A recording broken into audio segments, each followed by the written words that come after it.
Tamil Bible Study.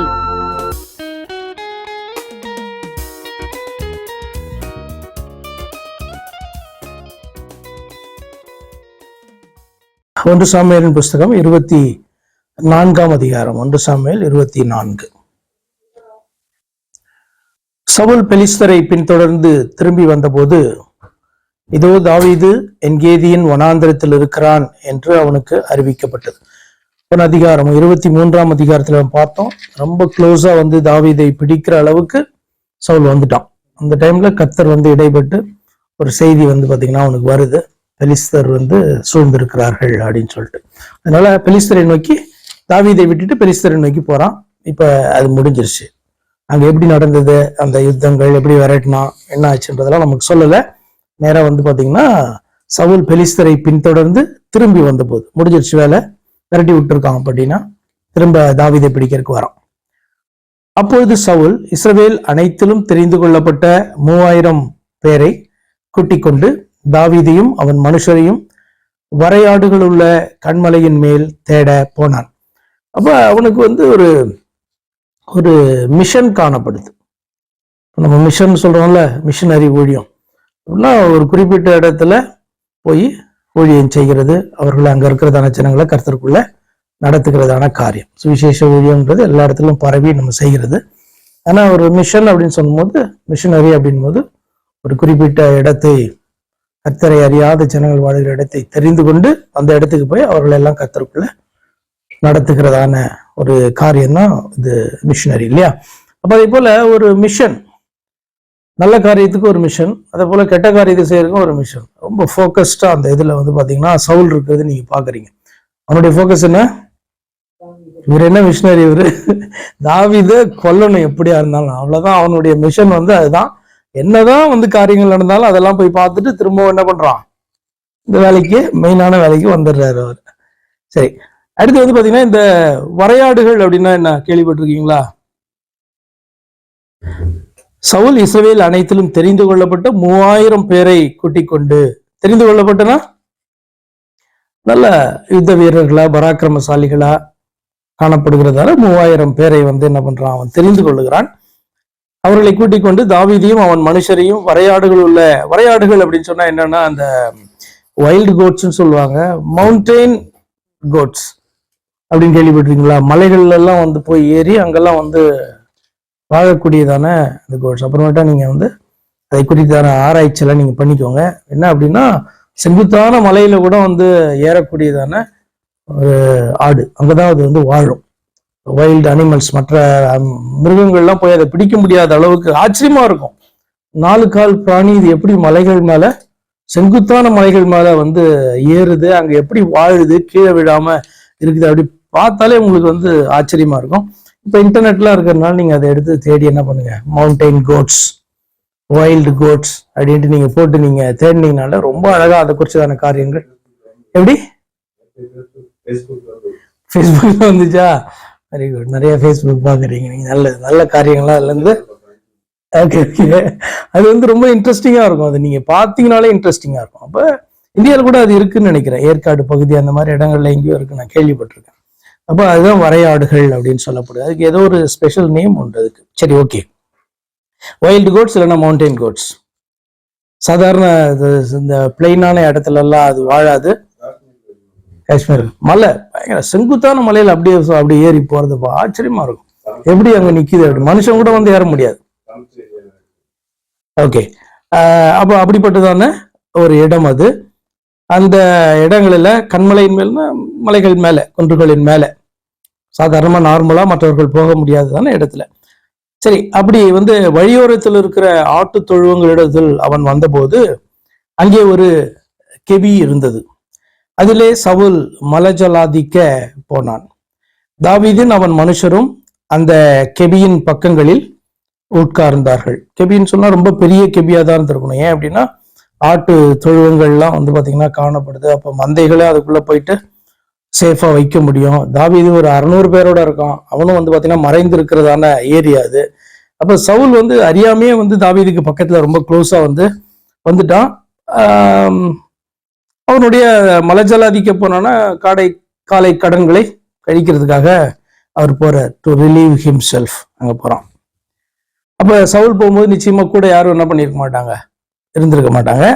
Saul மட்டும் போறான், மற்றவங்க வெளியில இருந்திருப்பாங்க அவனுடைய ஆட்கள். அப்போது தாவீதின் மனுஷர் அவனை நோக்கி, இதை தாவீதும் அவனுடைய மனுஷரும் பார்த்துட்டாங்க. ஏன்னா அவர்கள் ஒளிந்து கொண்டு இருக்காங்க, இவன் அந்த இடத்துக்கு போறபடினால இவனுக்கு தெரியல, அவர்கள் கண்டுபிடிச்சாச்சு. தாவீதின் மனுஷர் அவனை நோக்கி, இதோ நான் உன் சத்ருவை உன் கையில், இதெல்லாம் பார்த்தீங்கன்னா நல்லா அப்படியே பயங்கர அழகா இன்ட்ரெஸ்டிங்கான ஸ்டோரிஸ் போல காணப்பட்டாலும் நமக்கு என்னதான் பர்பஸ் அப்படின்னா, இதுல இருந்து நம்ம என்ன கற்றுக்கொள்ள போகிறோம், தாவீது இடத்துல இருந்து என்ன கற்றுக்கொள்ள போகிறோம், சவுல் இடத்துல இருந்து என்ன கற்றுக்கொள்ள போகிறோம் என்கிறதான காரியத்தை தான் நீங்க பார்க்கணும்.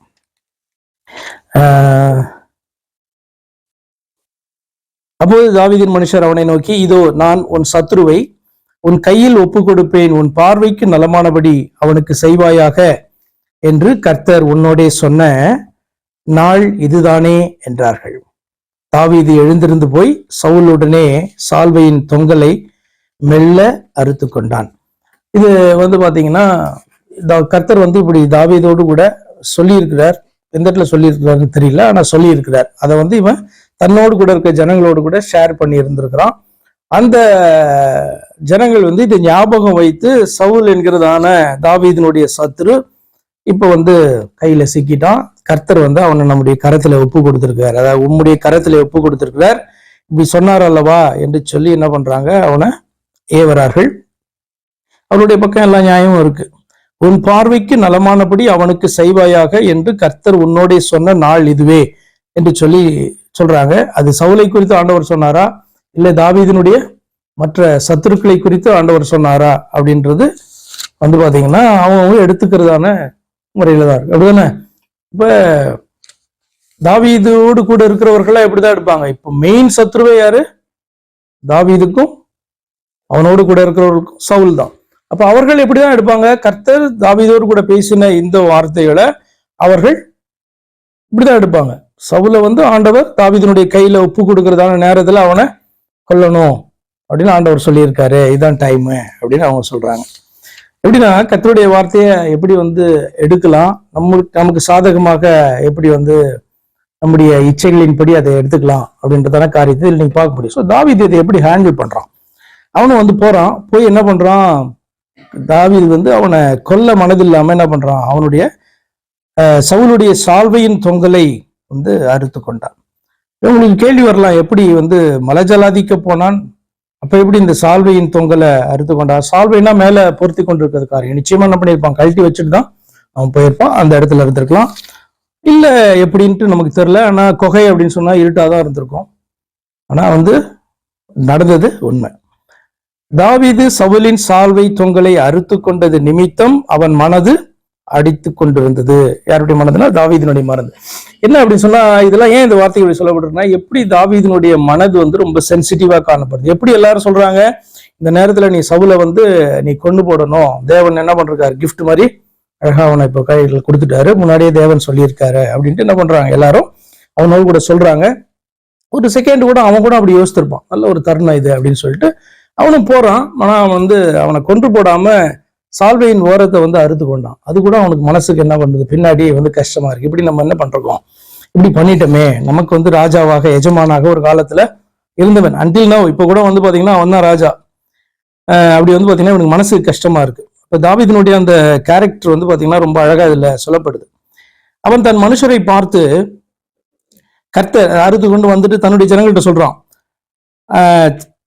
கர்த்தர் அபிஷேகம் பண்ணின என் ஆண்டவன் மேல் என் கையை போடும்படியான இப்படிப்பட்ட காரியத்தை நான் செய்யாதபடிக்கு கர்த்தர் என்னை காப்பாராக, அவர் கர்த்தரால் அபிஷேகம் பண்ணப்பட்டவர் என்று சொல்லி தன் மனுஷரை சவுலின் மேல் எழும்ப ஒட்டாமல், எல்லாம் ரெடியா இருக்காங்க. ஏன்னா சவுல், நான் திரும்ப சொன்னேன், சவுல் டெஃபினட்டா அந்த நேரத்துல தனியா தான் போயிருப்பான் இல்லையா, ஓகேக்கு தனியா தான் போயிருப்பான். அதனாலதான் மலஜாதிக்க அப்படின்றதான அந்த வேர்டு அங்க காணப்படுது.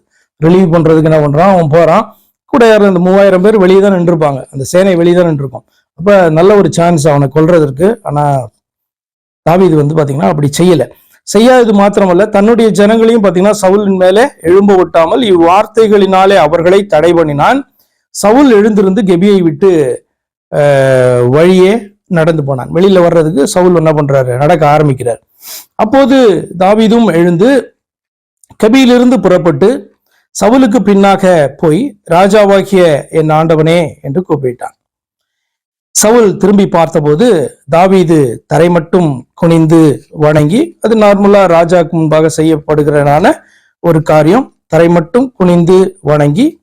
அப்ப எந்த அளவுக்கு இவன் இவனுடைய கேரக்டர் நீங்க அனலைஸ் பண்ணிட்டு வரணும். அதுல இருந்து நம்ம லேர்ன் பண்ண வேண்டியதான காரியங்கள் இருக்கு. என்ன அப்படின்னு சொன்னா, இவனுக்கு ராஜ்யபாரம் கொடுக்கப்பட்ட பின்பு இவன் தன்னுடைய கரத்துல தன்னுடைய இஷ்டப்படி காரியங்களை செய்கிறதற்கு இவன் எத்தனிக்கலாம். ஆனா ஒரு காலத்துல இந்த சவுலை தேவன் அபிஷேகம் பண்ணினார் இல்லையா? தேவன் அபிஷேகம் பண்ணினார். தேவனுக்கு யாரும் சொல்லல, தேவன் சூஸ் பண்ணி அபிஷேகம் பண்ணினதான பார்த்தோம். அவன் கீழ்ப்படியாத போது அந்த அபிஷேகத்தை அவனிடத்துல இருந்து எடுத்தவரும் அவர்தான். இப்ப தாவீது என்ன நினைக்கிறான் ஆக்சுவலா, இப்ப தேவன் தெரிந்து கொண்டு என்ன பண்ணார், தேவன் தான் தள்ளினார் அல்லவா? இப்ப இது என்னை திரும்பவும் தேவன் என்னை அடுத்து ராஜாவாக தெரிந்து கொண்டார். இப்ப தேவனே இந்த காரியத்தை செய்யணும் அப்படின்னு சொல்லிட்டு அவன் விரும்புறான். இப்ப ரொம்ப ஸ்பெசிபிக்காக நீ இதை சவுலுக்கு நீ செய் என்று சொல்லி தேவன் சொல்லாத வரைக்கும் தாவீது என்ன பண்ண மாட்டான், சவுலின் மேலே எழும்ப மாட்டான். அது பாத்தீங்கன்னா அவன் ரொம்ப கிளியரா அந்த காரியத்தை டிசைட் பண்றான். இப்ப நம்ம அல்லது மற்றவர்கள், ஒரு சாதாரண மனிதர்கள் எப்படி இந்த காரியத்தை நம்ம டீல் பண்ணுவோம் அப்படின்ட்டு நம்மளாம் என்ன பண்ணணும், யோசித்து பார்த்துக்கணும். நீங்க எல்லாம் உங்களோட சுச்சுவேஷன்ல, தாவீதுடைய சுச்சுவேஷன்ல இருந்தீங்கன்னா, வருஷங்களாக ஓடிக்கொண்டிருக்கிறீர்கள், உங்களை கொல்றதுக்கு அவன் தேடிட்டே இருக்கிறான். தேவனும் உங்க பக்கம் தான் இருக்கிறாருன்னு தெரியும், தேவன் உங்களை தான் தெரிந்து கொண்டாருன்னு தெரியும், அவனுக்கு அதிகாரம் காணப்பட்டாலும் அவன் தள்ளப்பட்டவன் என்று தெரியும். அந்த நேரத்துல நீங்க எப்படி பிஹேவ் பண்ணுவீங்க அப்படின்றத நம்ம தான் என்ன பண்ணணும், நம்ம தான் யோசித்து பார்க்கணும். நம்ம அவனுடைய சுச்சுவேஷன்ல தான். ஆனா அவன் என்ன பண்றான், ஒரு முடிவு எடுக்கிறான்.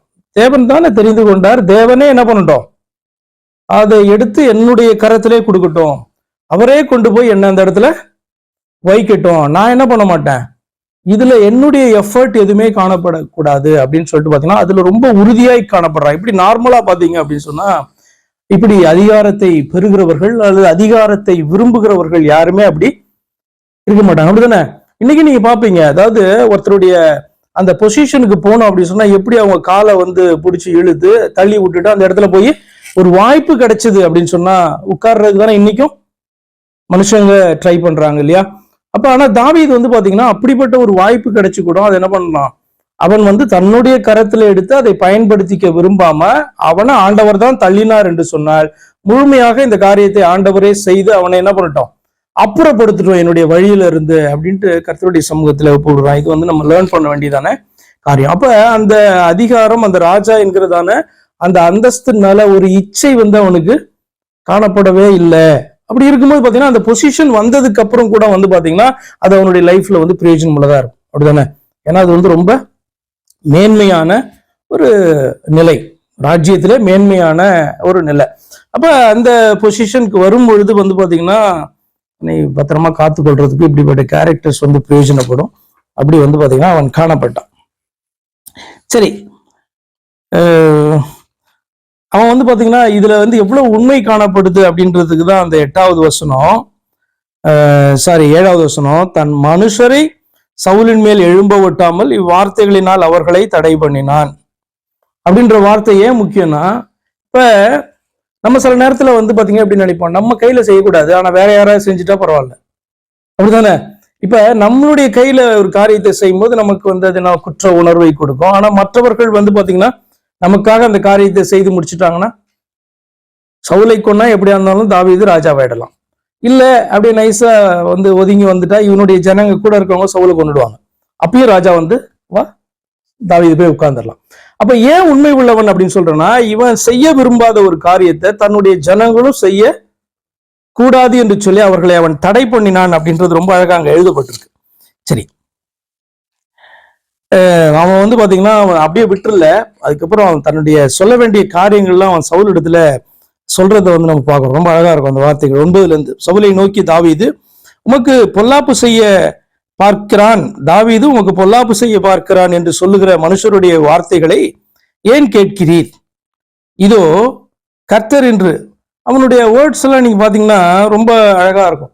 சவுல், ராஜாவே நீர் ஏன் எனக்கு பொல்லாப்பு செய்ய விரும்புகிறீர் அப்படின்னு சொல்லாம, பொல்லாப்பு செய்ய விரும்புகிறவர்களுடைய வார்த்தைகளை கேட்டு நீர் ஏன் வருகிறீர் அப்படின்னு சொல்லிட்டு அவனை வந்து பாத்தீங்கன்னா அப்ப கூட என்ன பண்றான், சவுலை வந்து கவர் பண்ணி அவன் பேசுறான். சரி, இதோ 10வது வசனம், இதோ கர்த்தர் என்று கெபியில் உம்மை என் கையில் ஒப்பு கொடுத்தார் என்பதை இன்றைய தினம் உம்முடைய கண்கள் கண்டதே. உம்மை கொன்று போட வேண்டும் என்று சிலர் சொன்னார்கள், ஆனாலும் என் கை உம்மை தப்பவிட்டது. என் ஆண்டவன் மேல் என் கையை போடேன், அவர் கர்த்தரால் அபிஷேகம் பண்ணப்பட்டவராமே என்றான். என் தகப்பனே பாரும், என் கையில் இருக்கிற உம்முடைய சால்வையின் தொங்கலை பாரும். உம்மை கொன்று போடாமல் உம்முடைய சால்வையின் தொங்கலை அறுத்து கொண்டேன். என் கையிலே பொல்லாப்பும் துரோகமும் இல்லை என்றும் உமக்கு நான் குற்றம் செய்யவில்லை என்றும் அறிந்து கொள்ளும். நீரோ என் பிராணனை வாங்க அதை வேட்டையாடுகிறீர் என்று சொல்லி என்ன பண்றான், சும்மா அப்படியே தப்ப விட்டுட்டு அமைதியா இல்ல, என்னென்ன பேசணுமோ அவ்வளவு காரியங்கள் என்ன பண்றான், அவன் பேசி சவுலை வந்து உணர்த்து வைக்க அவன் வந்து பாத்தீங்கன்னா விரும்புகிறான். 12வது வசனம், கர்த்தர் எனக்கும் உமக்கும் நடு நின்று நியாயம் விசாரித்து கர்த்தர் தாமே என் காரியத்தில் உமக்கு நீதியை சரிகட்டுவாராக. உம்முடைய பேரில் நான் கை போடுவதில்லை. இப்ப கர்த்தரை தான் கொண்டு வந்து என்ன பண்றான், நடுவில் இருக்கிறான். முன்னாடியே நம்ம பார்த்ததை போல அவன் வந்து பாத்தீங்கன்னா கர்த்தர் வந்து என்னை தெரிந்து கொண்டா அவரே என்ன பண்ணணும், கொண்டு போய் அங்க அந்த இடத்துல உட்கார வைக்கணும். அதே மாதிரி அவனை தள்ளினார் என்று சொன்னால் முற்றிலுமாக அவனை அந்த இடத்துல இருந்து அப்புறப்படுத்தி கர்த்தரே இந்த காரியத்தை செய்யட்டும் அப்படின்னு என்ன பண்றான், அவன் சொல்றான். அதுக்கு வந்து பாத்தீங்கன்னா கர்த்தரை சாட்சியாக வைத்து அவன் பேசுகிறதான காரியத்தை வந்து பாருங்க. 13வது வசனம், முதியோர் மொழியின்படியே, அதாவது பழமொழியின்படியே ஆகாதவர்களிடத்திலே ஆகாமியம் பிறக்கும், ஆகையால் உம்முடைய பேரில் நான் கை போடுவதில்லை. அதாவது பொல்லாப்பு செய்கிறதான மனுஷர்கள், ஈவில் டூவர்ஸ், அல்லது பிசாசனுடைய பிள்ளைகளுடைய அந்த செயல் வந்து பிசாசு போலதான் இருக்கும். அப்படி அதாவது ஆகாதவர்கள் இடத்திலே ஆகாமியம், கெட்ட மனுஷர்கள் கெட்ட காரியம் பிறக்கும். இப்ப நான் வந்து பாத்தீங்கன்னா இப்படி உன் மேல கை போடுவேன் என்று சொன்னால் நான் கெட்டவனா இருக்கேன், ஆனபடினால கெட்ட செயலை செய்கிறவனாக இருந்திருப்பேன். அப்படி நான் கிடையாது அப்படின்றத என்ன பண்றான், அவன் சொல்றான். இஸ்ரவேலின் ராஜா அப்படின்னா இப்படி தன்னை குறித்து அவன் சொல்லும் போது இன்னொரு பக்கம் வந்து சவுலை வந்து இன்டைரக்டா அவன் குற்றப்படுத்துறான். எப்படி அப்படின்னு சொன்னா, ஆகாதவர்களிடத்திலிருந்து ஆகாமியம் பிறக்கும். கெட்டதான செயலை ஒருத்தர் செய்கிறார்கள்னா அவர்கள் கெட்டவர்களா இருக்கிறபடினால்தான் கெட்ட செயல் அவர்களிடத்துல இருந்து வருது. எனக்கு வந்து இப்படி ஒரு வாய்ப்பு கிடைச்சும் நான் வந்து அப்படி ஒண்ணு செய்யல, ஆனபடினாலே தன்னை வந்து டிஃபெண்ட் பண்ணி பேசுகிறதான அதே வேளையில சவுலுடைய செயலை சவுலுக்கு என்ன பண்றான், அவன் சுட்டி காண்பிக்கிறான். சரி, இஸ்ரவேலின் ராஜா யாரை தேட புறப்பட்டார்? ஒரு செத்த நாயையா, ஒரு தெள்ளுப்பூச்சியையா? நீர் யாரை பின்தொடர்கிறீர்? கர்த்தர் நியாயாதிபதியாயிருந்து எனக்கும் உமக்கும் நியாயம் தீர்த்து எனக்காக வழக்காடி நான் உம்முடைய கைக்கு தப்ப என்னை விடுவிப்பாராக என்றார். தாவீது இந்த வார்த்தைகளை சவுலோடே சொல்லி முடித்த பின்பு சவுல், என் குமாரனாகிய தாவீதே, இது உன்னுடைய சத்தமல்லவா என்று சொல்லி சத்தமிட்டு அழுது. இப்ப இந்த வேர்டிங்ஸ் பாருங்களேன், ஒரு அன்பா பேசுகிறதான அந்த சத்திய வார்த்தைகள் எவ்வளவு கடின இருதயம் உள்ள ஒரு பிசாசு பிடிச்ச மனுஷன் இல்ல. பிசாசு பிடிச்சா எப்போதுமே பிசாசு அவன்கிட்ட இருக்குன்னு அர்த்தம் கிடையாது, அப்பப்போ வந்து அவனை டிஸ்டர்ப் பண்ணுது. அப்படிப்பட்ட ஒரு பொல்லாத மனுஷனுடைய இருதயம் வந்து கரைகிற அளவுக்கு வந்து பாத்தீங்கன்னா அந்த வார்த்தைகள் காணப்படுது. சில நேரத்துல நம்ம பார்ப்போம், அந்த லவ்விங் வேர்ட்ஸ் வந்து பாத்தீங்கன்னா இது என்ன பெரிய எஃபெக்டை கொடுத்துருமா அப்படின்னு நம்ம நினைப்போம். ஆனா சவுலுடைய இருதயத்தை கரைத்து சவுல் வந்து என்ன பேசுறான் பாருங்க. சவுல் இந்த தாவீது இந்த வார்த்தைகளை சவுலோட சொல்லி முடித்த பின்பு சவுல், என் குமாரனாகிய தாவீதே, அவன் வந்து பாத்தீங்கன்னா என்னுடைய தகப்பனே அப்படின்னு சொல்றதுனால அவன் என்ன பண்றான், என்னுடைய மகனே என்று சொல்லி அவன் சவுல் பேச ஆரம்பிக்கிறான். குமாரனாகிய தாவீதே, இது உன்னுடைய சத்தம் அல்லவா என்று சொல்லி சத்தமிட்டு அழுது.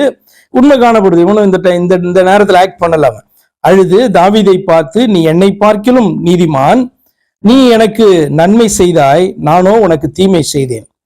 நீ எனக்கு நன்மை செய்ததை இன்று விளங்க பண்ணினாய். கர்த்தர் என்னை உன் கையில் ஒப்பு கொடுத்திருந்தும் நீ என்னை கொன்று போடவில்லை. ஒருவன் தன் மாற்றானை கண்டுபிடித்தால் அவனை சுகமே போக விடுவானோ? இன்று நீ எனக்கு செய்த நன்மைக்காக கர்த்தர் உனக்கு நன்மை செய்வாராக. நீ நிச்சயமாக ராஜாவாய் இருப்பாய் என்றும் இஸ்ரவேலின் ராஜ்யபாரம் உன் கையில் நிலைவரப்படும் என்றும் அறிவேன். அப்ப சவுலுக்கு வந்து எவ்வளவு கிளியரா வந்து சாமுவேல் மூலமாக கர்த்தர் வந்து தாவீதை தெரிந்து கொண்டார் என்பது நல்லா தெரிந்துதான் கொல்ல பார்க்கறான். இதை வந்து யோனத்தானும் போன அதிகாரத்துல சாட்சியா சொன்னான்ல. என்ன சொன்னான் அப்படின்னு சொன்னா, என்னுடைய தகப்பனுக்கு தெரியும் நீர் ராஜாவாய் இருப்பீர் என்றும் நான் உமக்கு அடுத்த ஸ்தானத்துல இருப்பேன் என்றும் அவர் அறிவார் அப்படின்ட்டு வந்து பாத்தீங்கன்னா அவனும் சாட்சி சொல்லுவான்.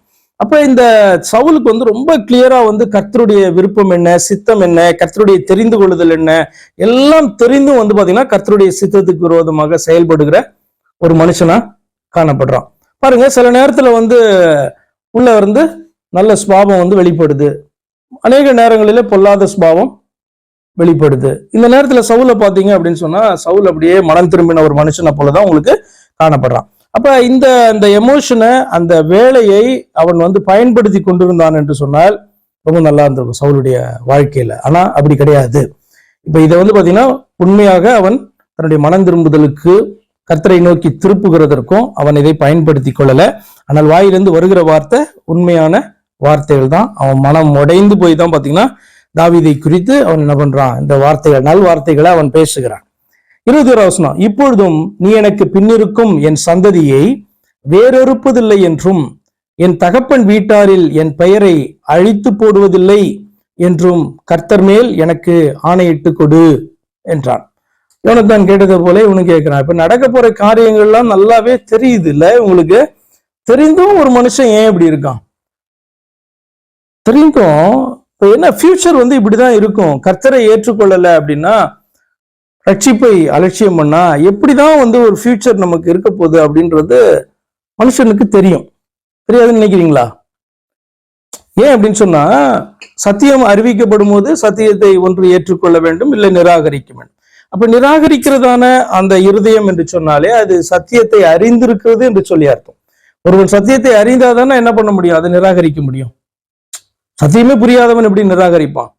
உண்மையா வந்து பாத்தீங்கன்னா கர்த்தர் எப்படிதான் அதை வந்து இது பண்ண போறாங்க அப்படின்னு சொன்னா, ஒரு மனுஷனுக்கு சுவிசேஷம் அறிவிக்கப்படும் போது அவனுக்கு புரியவே இல்லை அப்படின்னு சொன்னா அவனுக்கு வாய்ப்புகள் கிடைத்து கொண்டேதான் இருக்கும். ஆனால் சத்தியத்தை ஒரு மனிதன் அறிந்த பின்பு, அதாவது இது வந்து உண்மை, பேசுகிற காரியம் இது உண்மை என்று அறிந்த பின்பு அவனுக்கு முன்பாக ரொம்ப கிளியரா திஸ் ஆர் தட் அப்படின்றதான அந்த சாய்ஸ் மட்டும்தான் அவனுக்கு கொடுக்கப்படும்.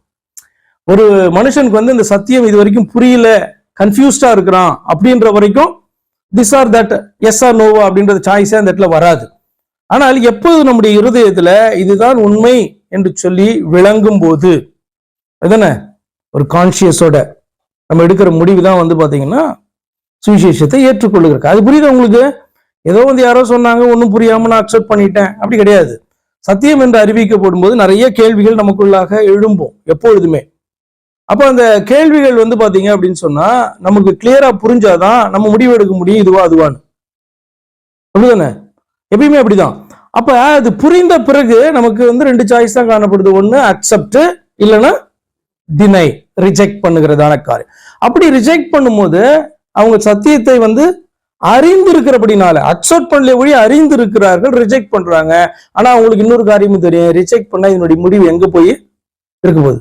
அதே மாதிரிதான் சவுலுக்கு வந்து நல்லா தெரியுது என்ன அப்படின்னு சொன்னா, நான் என்ன பண்ணி கொண்டு இருக்கிறேன், நான் எப்படி இருக்கிறேன், நான் யாருக்கு விரோதமா செயல்பட்டு இருக்கேன், எல்லாமே சவுலுக்கு தெரியும். இதனுடைய முடிவு என்னவாய் இருக்க போகிறது அப்படின்னு தெரியும். ஆனபடினால்தான் அவனுடைய வார்த்தைகளை நீங்க பாப்பீங்க அப்படின்னு சொன்னா 21 வசனத்துல, இப்பொழுதும் நீ எனக்கு பின்னிருக்கும் என் சந்ததியை வேறறுப்பதில்லை என்றும். ஏன் இந்த வார்த்தையை சொல்றா அப்படின்னா, நார்மலா இதுதான் வந்து உலக வழக்கம். வெளியில உங்களுக்கு தெரியலனாலும் இப்ப இந்த ராஜாங்கம் வந்து இன்னொருத்தருக்கு டிரான்ஸ்பர் பண்ணப்படும் போது, டிரான்சிஷன் ஆகும்போது என்ன நடக்கும் அப்படின்னா, அந்த சந்ததியை முழுசுமே என்ன பண்ணுவாங்க, அடிச்சிருவாங்க. அதுல யாராவது ஒன்ன விட்டாலும் அது என்ன பண்ணும், எப்படியாவது வந்து அதுக்கப்புறம் அந்த ராஜ்யத்துக்கு வந்து உரிமை பாராட்டி கொண்டு வந்து நிற்கும் என்று சொல்லி என்ன பண்ணுவாங்க, முழுமையா வேறு இருக்கிறது தான் வந்து பாத்தீங்கன்னா நார்மலா நடக்கிறதான காரியம். இதெல்லாமா இருக்கும் அப்படின்னு நினைப்பீங்க, அப்படிதான். ஏன் அப்படின்னு சொன்னா, பைபிள்ல நீங்க நிறைய அப்படி பார்க்க முடியாது. அத்தாலியுடைய கேரக்டர் மட்டும்தான் நீங்க அந்த மாதிரி பார்ப்பீங்க. அதர்வைஸ் உலகத்துல வந்து நடக்கிறதான காரியம் தான். அவுரங்கசீப் கேள்விப்பட்டிருக்கீங்களா? எத்தனை பேர்? அவுரங்கசீப் கூட அதுதான் பண்ணான். என்ன அப்படின்னு சொன்னா, தன்னுடைய சகோதரர்கள் எல்லாரையும் கொண்டது நீங்க பார்ப்பீங்க. அதே மாதிரி கிதியோனுடைய ஒரு மகன் மற்ற எல்லாரையும் வந்து கொல்றதையும் நீங்க வந்து பைபிள்ல பார்ப்பீங்க. இதெல்லாம் பைபிள்ல கொஞ்சம் கொஞ்சம் இடத்துல இருக்கும். அதர்வைஸ் நார்மலா வந்து பாத்தீங்கன்னா இன்னொருத்தன் வந்து, அதாவது ஒரு தேசத்துக்குள்ளேயே காணப்படுகிறதான ஒரு ட்ரைபு, புதிய ட்ரைப். இப்ப யூதா கோத்திரமே இருந்தா அது தேவையில்லை, பிரச்சனை கிடையாது. வேற ட்ரைப் வந்து பாத்தீங்கன்னா அந்த தேசத்தை ஆளுகிறதற்கு வரும்பொழுது இன்னொரு ட்ரைப்ல காணப்படுவதான ராயல்ஸ் எல்லாம் என்ன பண்ணுவாங்க, கொண்டுவாங்க. அப்ப அந்த மனதில் வைத்துதான் என்ன பண்றான், நீ எனக்கு பின்னிருக்கும் என் சந்ததியை வேறறுப்பதில்லை என்றும் என் தகப்பன். ஏன் அப்படின்னு சொன்னா ஜனங்களுக்கு என்ன வந்து காணப்படுனா, இவன் வந்து பாத்தீங்கன்னா இவனுடைய சந்ததி எல்லாம் ஆண்டு கொண்டு இருந்தது, இன்னைக்கு வந்து இன்னொருத்தனுடைய சந்ததி. இப்ப கூட வந்து பாத்தீங்கன்னா சில இடங்கள்லாம் இப்ப டெமோக்ராட்டிக் கண்ட்ரில இப்படிப்பட்ட இஷ்யூஸ் வந்து வராது. அந்த காலத்துல ராஜா அப்படின்னு சொன்னா வேற யாராவது அந்த ராஜ்யம் போகும் பொழுது என்ன பண்ணுவாங்க, அந்த சந்ததியை ஃபுல்லா வேற இருப்பாங்க. அப்ப அவன் சொல்றான், நீ எனக்கு பின்னிருக்கும் என் சந்ததியை வேறறுப்பதில்லை என்றும் என் தகப்பன் வீட்டாரில் என் பெயரை அழித்து போடுவதில்லை என்றும் கர்த்தர் மேல் எனக்கு ஆணையிட்டு கொடு என்றான். அப்போது தாவீது சவுலுக்கு ஆணையிட்டு கொடுத்தான். அவன் எவ்வளவு நல்லவன் பாருங்க. பின்பு சவுல் தன் வீட்டுக்கு புறப்பட்டு போனான். தாவீதும் அவன் மனுஷரும் அரணிப்பான இடத்திற்கு ஏறி போனார்கள். அப்ப இந்த தாவீது நீங்க நம்ம நினைக்கலாம், தாவீது வந்து பாத்தீங்கன்னா இவ்வளவு ஸ்பெஷல் கேரக்டரா இருக்கும், அப்படி எல்லாரும் இருக்க முடியாது அப்படின்ட்டு வந்து பாத்தீங்கன்னா நம்ம நினைத்து கொண்டு தாவீதை பார்த்து ஆச்சரியப்பட வேண்டியதான ஒரு காரியம் மட்டும் அதுல அடங்கி இல்லை. அப்ப தாவீதால இருக்க முடியும்னா நம்மளாலையும் அவன்கிட்ட வந்து குட் கேரக்டர்ஸ் எடுக்க முடியும். இப்ப ஒரு சாலமோனை பார்த்தா நமக்கு அப்படிப்பட்டதான ஞானியா நம்ம மாறணும்னு ஒரு விருப்பம் வருதா இல்லையா? இல்லையா? ஞானம் வேணும். நல்ல ஒரு ஐஸ்வர்யவானை பார்க்கும் பொழுது அவனை மாதிரி இருக்கணும். நல்ல ஒரு ஐஸ்வர்யவானை பார்க்கும்போது, ஃபார் எக்ஸாம்பிள் ஆபிரகாம் வந்து பாத்தீங்கன்னா பெரிய சீமான் ஆயிருந்தான். ஆபிரகாமை மாதிரி நம்ம ஆசீர்வதிக்கப்படணும். மோசே வந்து பாக்குறீங்க ஒரு பெரிய ஜெனரலா காணப்பட்டான் இல்லையா? அவனை போல நம்ம வந்து ஆனா நல்லா இருக்கும், தப்பு கிடையாது. ஆனா ஏன் வந்து இப்படிப்பட்ட குட் கேரக்டர்ஸ் இப்ப இவங்கள்ட்ட எல்லாம் காணப்பட்டதான அந்த குட் கேரக்டர்ஸை பார்க்கும்போது ஏன் அந்த கேரக்டர்ஸை நாம இச்சிக்க கூடாது? இச்சைனா வந்து பாத்தீங்கன்னா திரும்பவும் நல்ல இச்சை, அது கரெக்ட் தானே? நல்ல ஆசை, அப்படித்தானே? ஆவிக்குரியபடியான ஆசை, அது மாம்ச பிரகாரமான ஆசை. ஏன் இப்போ நம்ம இதெல்லாம் நம்ம என்ன பண்ணுவோம், இதை குறித்து யோசிக்கும் போது அது நம்மளால முடியாது. அவன் வந்து பாத்தீங்கன்னா அப்படிப்பட்டவன், அவன் பிறந்த போதே அவ்வளவு நல்லவன் அப்படிலாம் நம்ம சொல்லிட்டு போவோம். அப்படி கிடையாது. என்ன அப்படின்னு சொன்னா சாதாரண பாடுள்ள மனுஷர்கள் தானே. அப்ப அவனுக்குள்ள வந்து பாத்தீங்கன்னா இப்படிப்பட்ட கேரக்டர்ஸ் அவன் என்ன பண்ணான், டெவலப் பண்ணிட்டான். அதுக்கு காரணம் அடிப்படையா கர்த்தர் மேல வைத்திருந்ததான அன்பும் அவருக்கு பயப்படுகிற பயமும் அவனுக்கு காணப்பட்டபடினாலே அவன் என்ன பண்றான், மற்ற மனிதர்களை போல செயல்படாத மாதிரி கர்த்தர் இந்த காரியத்துல என்ன விரும்புவார் என்று சொல்லி அவன் யோசித்து செயல்படுறான். அவ்வளவுதானே? இப்ப நம்ம அதையும் யோசிக்கணும்ல. இப்ப ஆபிரகாம் மாதிரி நமக்கு வந்து ஒரு பேர் வேணும், ஆபிரகாமை போல நம்மளும் காணப்படணும் இப்படின்னு நினைக்கிறது பெருசு கிடையாது, நல்லது. ஆனா அதே நேரத்துல ஆபிரகாமுக்கு காணப்பட்டதான அந்த ஸ்பெஷல் கேரக்டர்ஸ் நம்ம ஆராய்ந்து பார்த்தா அதுல இருந்து ஏதாவது எடுக்க முடியுமா? அப்படி வந்து பார்த்து வந்து பாத்தீங்கன்னா அந்த கேரக்டர்ஸை நம்ம உள்வாங்கினோம் என்று சொன்னால் நம்ம எடுக்கிற முடிவுகள்ல அது பிரதிபலிக்கும். இப்ப எல்லாம் வந்து டெசிஷன் மேக்கிங் தானே. இப்ப ஃபார் எக்ஸாம்பிள் இவனை வந்து தூண்டி விடுறாங்க. கர்த்தர் இப்படி சொன்னார் அல்லவா, உன்னுடைய சத்துருக்களை உனக்கு நான் கையில ஒப்பு கொடுக்கும்போது நீ அவர்களை என்ன பண்ணுவ? ஆமா, நீ அவர்களை என்ன பண்ணுவ? கொண்டு போடுவ. அப்படி உன் கையில ஒப்பு கொடுக்குற நாள் வரும் அப்படின்னு ஆண்டவர் சொன்ன வார்த்தைகளை என்ன பண்றாங்க, ஞாபகப்படுத்துறாங்க. This is the time. கர்த்தர் கொடுத்துட்டா இருப்பாரு, அவனை கொண்டு வந்து நல்லா வசமா கெபியில வந்து சிக்கிட்டான் பாரு அப்படின்னு சொல்றாங்க. அப்ப இவனுக்கு வந்து பாத்தீங்கன்னா இதுதான் டைம் போல, நம்மளை இப்படி ஓட விட்டுட்டு எங்க போனாலும் கொல்றதுக்கு பாக்குறானே இவன். இப்பதான் கொஞ்சம் போன அதிகாரத்துல தான் நம்ம பார்த்தோம், பக்கத்துல நெருங்கிட்டான். கர்த்தர் வந்து அந்த இடத்துல இடைப்படல அப்படின்னா தாவீதை வந்து கொண்டு இருக்கக்கூடியதான சூழ்நிலையில என்ன பண்ணிட்டாங்க, சுத்தி வந்து தாவீதை வந்து கேப்சர் பண்ணிட்டாங்க கம்ப்ளீட்டா.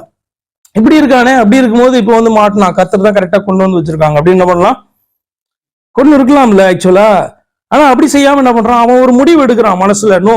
கர்த்தர் வந்து இவனை அபிஷேகம் பண்ணார். இவன் வேற யாரோ, பெலிஸ்திய ராஜாவோ வேற யாரோ கிடையாது. கர்த்தர் தெரிந்து கொண்டு ஒரு நாள் அபிஷேகிக்கப்பட்டதான ஒரு மனுஷன் அல்லவா.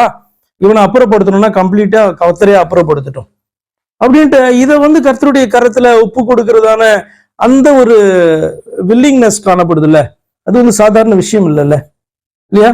அப்ப வந்து அந்த மாதிரி கேரக்டர்ஸை நம்ம என்ன பண்ணோம், வாஞ்சிக்கணும். ஆபிரகாம்கிட்ட கூட நீங்க இந்த மாதிரி பாப்பீங்க. என்ன அப்படின்னு சொன்னா, பெரிய எவ்வளவுதான் பெரிய சீமானா இருந்தாலும் அவன் வந்து பாத்தீங்கன்னா போய் கொள்ளையடித்து கொண்டு வருகிறதான அந்த பொருள் எல்லாம் என்ன பண்றாங்க, எல்லா ஜனங்களை மட்டும் கொடுத்துட்டு எல்லாத்தையும் எடுத்துட்டு போ அப்படின்னு சொல்லிட்டு அந்த ராஜாக்கள் சொல்றாங்க இல்லையா. சோதோம் குமாரா பட்டணத்துல இருக்கிற அந்த ராஜாக்கள்லாம் அவன்கிட்ட சொல்றாங்க, ஆபிரகாமை நீங்கள் ஐஸ்வர்யவாக்கினார்கள் என்று சொல்லி பின்னால நீங்க சொல்லக்கூடாதபடிக்கு ஒரு ஒரு சரட்டை, ஆனா செப்பல் நினைக்கிறேன்ல,